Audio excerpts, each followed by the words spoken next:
ડભોઈ તાલુકાના મલ્હારપુરા ગામે આયુષ્યમાન કાર્ડ તથા મેડિકલ ચેકઅપ કેમ્પનું આયોજન કરવામાં આવ્યું હતું. કેમ્પમાં મોટી સંખ્યામાં ગ્રામ્યજનોએ હાજરી આપી આયુષ્યમાન કાર્ડની કામગીરીનો લાભ લીધો હતો. આયુષ્યમાન કાર્ડ થકી જરૂરિયાતમંદ પરિવારોને ₹10 લાખ સુધીની આરોગ્ય સારવારનો લાભ મળી શકે છે. કેમ્પ દરમિયાન ગ્રામ્યજનોની આરોગ્ય તપાસ કરી જરૂરી માર્ગદર્શન આપવામાં આવ્યું હતું. રવિવારની રજાના દિવસે પણ સરકારી મેડિકલ સ્ટાફે હાજર રહી ગ્રામ્યજનોને સેવા આપી હતી.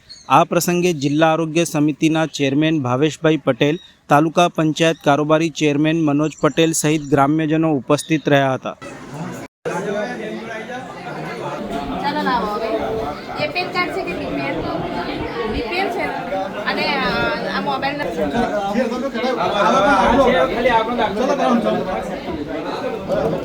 ડભોઈ તાલુકાના મલ્હારપુરા ગામે ધારાસભ્ય શ્રી શૈલેષભાઈ મહેતાના માર્ગદર્શન હેઠળ વડોદરા જિલ્લા પંચાયત આરોગ્ય શાખા તરફથી નિઃશુલ્ક આયુષ્માન કાર્ડનો કેમ્પ અને મેડિકલ ચેકઅપ કેમ્પ રાખવામાં આવ્યો છે.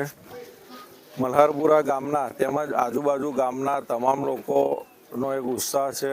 આ કેમ્પમાં લાભ લઈ રહ્યા છે. આપ જોઈ શકો છો, સરકારની અનેક આરોગ્યલક્ષી યોજનાઓ છે જે છેવાડાના માનવી સુધી પહોંચાડવાનો અમારો લક્ષ્ય છે. તેને એ કાર્યક્રમ આજે મલ્હારપુરા ગામે કરવામાં આવ્યો છે.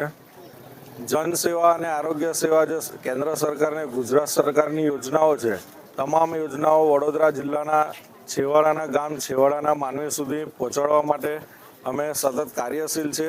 જેના ભાગરૂપે આજે આ કાર્યક્રમ રાખવામાં આવ્યો છે.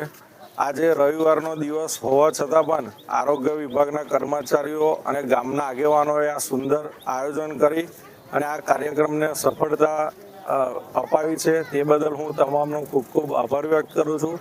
અને હું આપના મારફત પણ તમામ વડોદરા જિલ્લાના તમામ ગામના સરપંચોએ, તાલુકા પંચાયત સદસ્ય, જિલ્લા પંચાયત સદસ્ય તમામને આહવાન કરું છું કે પોતાના વિસ્તારમાં જ્યાં પણ કંઈક સરકારી યોજનાલક્ષી આરોગ્યના કેમ્પ કરવાની જરૂરિયાત પડે તો વડોદરા જિલ્લા પંચાયત આરોગ્ય શાખાનો તમે સંપર્ક કરજો. અવશ્ય ત્યાં આપણે આવા કેમ્પ કરીને સરકારની વિવિધ યોજનાઓ આરોગ્યલક્ષી છે તેને છેવાડા માનવી સુધી લાભ પહોંચે, તે લોકોને એ લાભ લેવા માટે ધક્કા ના ખાવા પડે અને સરળતાથી તેનો લાભ મળી રહે, એ માટે દરેક ગામમાં આવા કેમ્પ રાખવાનું અમારું આયોજન કરવામાં આવેલ છે.